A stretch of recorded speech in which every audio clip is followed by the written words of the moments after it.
पानीपत की सड़क बहुत खराब हालत में है। कोई भेदभाव नहीं है। 184 करोड़ रुपए इसका मंजूर हुआ है जी। मैंने बड़ी कोशिश की है। हमारे आपके विधायक ने भी मुझे बार बार कहा जी। मैंने मुख्यमंत्री से कहा और विधानसभा में भी मांग की कि जल्दी से जल्दी शुरू कराओ, ये लाइफ लाइन है। नमस्कार, आप देख रहे हैं उज्जवल दर्पण और मैं हूं जोगिंदर बेरवाल। दोस्तों, एक मुद्दा है जो काफी सालों से लगातार चल रहा था सफीदों में। आपने देखा होगा यहाँ के जो सत्ता पक्ष के विधायक हैं लगातार जो है इस मुद्दे को उठाते भी रहे हैं। वो है मुद्दा है सफीदों से जींद वाली सड़क की चौड़ीकरण का मुद्दा। कई बार विधानसभा के सदन में भी गूंजा है। सफीदों के विधायक हैं राम कुमार गौतम, वो भी अक्सर इस मुद्दे को कई सार्वजनिक मंचों पर उठा चुके हैं, क्योंकि ये गले की फांस बना हुआ है।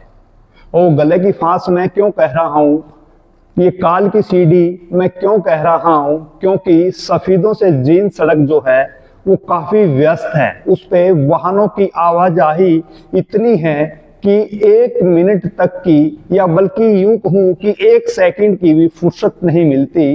हालांकि इसके साइड में दोनों तरफ की अगर हम बात करें कि उसके दोनों साइड में जो फुटपाथ होना चाहिए, जो बर्म होनी चाहिए, वो सड़क से बिल्कुल लगभग आधा फुट जो है वो गहरी है। अगर कोई ओवर स्पीड में वाहन आ जाता है और सामने से भी ऐसे ही कोई वाहन आ जाता है भारी भरकम, अगर एक वाहन चालक को अगर वो गाड़ी जो है कच्चे रास्ते पे फुटपाथ पे उस बर्म पर एक टायर उतारना पड़ जाए तो गाड़ी उसी वक्त पलटी खा जाती है।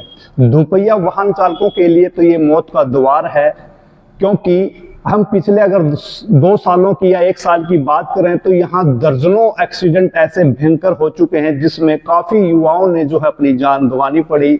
लेकिन फिर भी कई बार ये जो है इसकी फाइल जो है ठंडे बस्ते में है। आपको बता दें कि इस सड़क के चौड़ीकरण का मुद्दा लगातार हर शख्स की जुबान पर है, चाहे वो जनता के चुने हुए नुमाइंदे क्यों ना हो, वो भी जो है लगातार इसकी आवाज को बुलंद करते रहे हैं। जो कई बार आपने देखा होगा, जो हरियाणा के कैबिनेट मंत्री हैं कृष्ण लाल पंवार, उनके भी 2 बार बयान आए थे कि इस पानीपत से जींद मार्ग को जो है चौड़ीकरण का जो मुद्दा है वो कम से कम उसका टेंडर हो गया है, लगभग इतने करोड़ रुपए की लागत से इस पर खर्चा आएगा।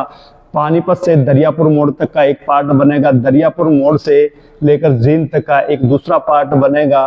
तो कई बार अक्सर चल, लेकिन अब फिलहाल उस पे कहीं ना कहीं सहमति बनती हुई नजर आ रही है। सूबे के कैबिनेट मंत्री कृष्ण लाल पंवार का एक बयान आया था, उन्होंने कहा था कि इस जींद से दरियापुर मोड़ तक का जो सड़क है उसको चौड़ीकरण करने जा रहे हैं, जिसकी लागत 59 करोड़ 48 लाख रुपए बताई जा रही है। क्योंकि इस जींद से दरियापुर मोड़, यानी दरियापुर मोड़ का है जो सफीदों की सरहद है, वहां तक की जो जींद जिले की सरहद है उसको चौड़ीकरण किया जाएगा। 59 करोड़ 48 लाख रुपए इस पर खर्च होंगे। वहीं दूसरी तरफ की अगर हम बात करें, जैसा कि मैंने कहा दरियापुर मोड़ से लेकर पानीपत तक, उस पर लगभग उसको 4 लाइन किया जा रहा है।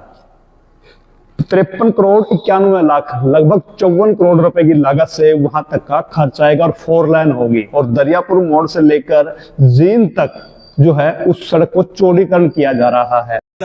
इसमें 4 लाइन जो है दरियापुर तक, जींद के साथ भेदभाव क्यों, ऐसा क्यों? इसमें कोई भेदभाव नहीं है। 184 करोड़ रुपए इसका मंजूर हुआ है जी। मैंने बड़ी कोशिश की है। हमारे आपके विधायक ने भी मुझे बार बार कहा जी। तो इसमें जो पानीपत दरियापुर से पानीपत तक का जो लैंड है वो पूरी 4 लाइन की है।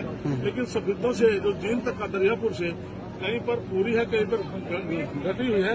इसे 4 लाइन बनने में दुविधा थी, क्योंकि सुप्रीम कोर्ट की गाइडलाइन के हिसाब से अभी जमीन अक्वायर नहीं कर सकते। लेकिन अभी बहुत जल्दी हम कानून लेके आ रहे हैं, जिससे कि इमरजेंसी में यदि कोई सड़क को चौड़ा करना है तो हम जमीन को अक्वायर कर सकें। इसलिए 92 करोड़ दरियापुर मोड़ जो सफीदों से शुरू होता है जींद तक खर्च होंगे। पानीपत से दरियापुर मोड़ तक भी 92 करोड़ होंगे। 184 करोड़ खर्च पैसा। तो इस सड़क चौड़ीकरण के साथ साथ उन्होंने साथ में एक बात और कही थी, जो ड्रेनेज हैं उनका भी निर्माण होगा, क्योंकि वर्षा के कारण यहाँ पर ओवरफ्लो हो जाता है, जल भराव की स्थिति बन जाती है। उसमें भी ये ड्रेन जो है एक कारगर साबित होंगी।